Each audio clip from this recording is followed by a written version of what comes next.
This channel does not promote any violent, harmful, or illegal activities. All content provided by this channel is meant for an educational purpose only. এক civic ভলেন্টিয়ারকে চড় মারা এবং কোমরে দড়ি বেঁধে উঠবোস করানোর অভিযোগ উঠল তৃণমূল কর্মীদের বিরুদ্ধে।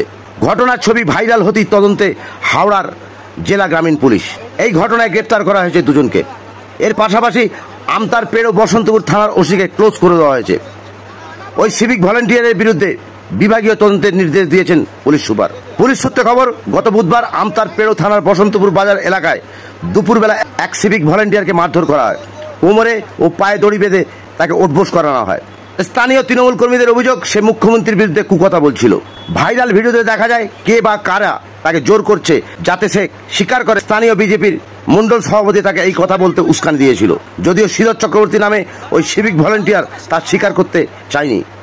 এই ঘটনার ছবি ভাইরাল হতেই শুরু হয় রাজনৈতিক চাপানুতর। বিজেপির পক্ষ থেকে অভিযোগ করায় তৃণমূল কর্মীরা ওই সিভিক ভলেন্টিয়ারকে মারধর করে তাকে জোর করে এক বিজেপি নেতার নাম বলে ফাঁসানোর চেষ্টা করছে। যদিও উদয়নারায়ণপুরের তৃণমূল কংগ্রেসের বিধায়ক এবং হাওড়া গ্রামীণ তৃণমূল কংগ্রেসের চেয়ারম্যান সমীর পাজা তৃণমূল কংগ্রেসের বিরুদ্ধে ওঠা যাবতীয় অভিযোগ অস্বীকার করেছেন। তিনি বলেন, ওই সিভিক ভলেন্টিয়ারের বিরুদ্ধে অনেক অভিযোগ আছে। সে মুখ্যমন্ত্রীর বিরুদ্ধে কুকথা বলছিল, তাই স্থানীয় বাসিন্দারা তাকে চড় মারে।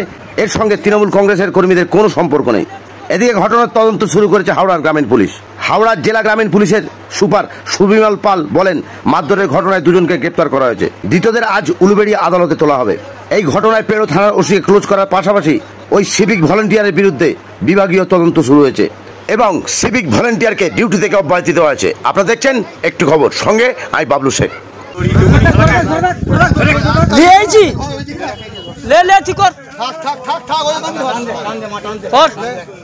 আমি যা করেছি পার্টির জন্য, যেভাবে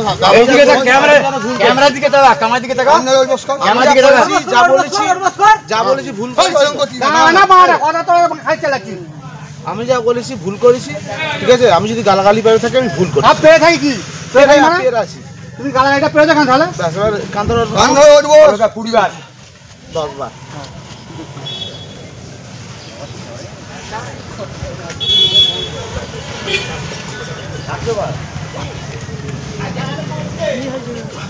জীবনে এই ভুলটা আমি করবো না, আর করবো না।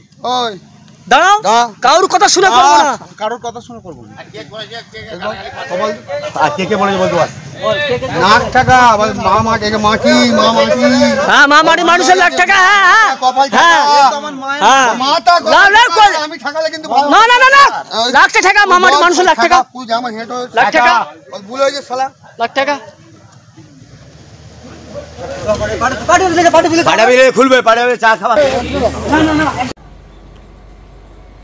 হাওড়া গ্রামীণ জেলায় যেভাবে একজন সিভিক ভলেন্টিয়ার পুলিশকে প্রকাশ্যে তৃণমূল নেতাদের হাতে নিগ্রহ হতে হলো, তার কোমরে দড়ি বেঁধে তাকে মারা হলো, তাকে এলাকায় ঘোরানো হয়েছে, এটা বলতে পারেন আপনি যে প্রদেশের মুখ্যমন্ত্রী পুলিশ মন্ত্রী, সেই পুলিশেরই একটা পার্ট সিপিভিএফ।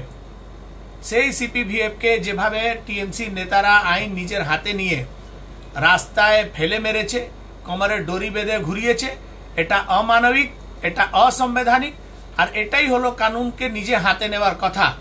টিএমসির নেতারা না পুলিশের উপরে ভরসা করে না আইনের উপরে ভরসা করে।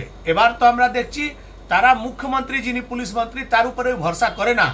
যারা এই ধরনের ঘটনা ঘটিয়েছে তাদের বিরুদ্ধে কঠোর পদক্ষেপ নেওয়ার আর্জি জানাচ্ছি। আর আমরা পুলিশ মন্ত্রীকে, যিনি মুখ্যমন্ত্রী আছেন, ওনাকে বলছি, উনি নিজের পুলিশ ডিপার্টমেন্টকে যদি না সামলাতে পারেন, নিজের লোকগুলোকে যদি না সুরক্ষা দিতে পারেন, তাহলে উনি পশ্চিমবাংলায় জনগণকে কি সুরক্ষা দেবেন? আমার নাম উমেশ রায়, আমি বিজেপি রাজ্য সম্পাদক।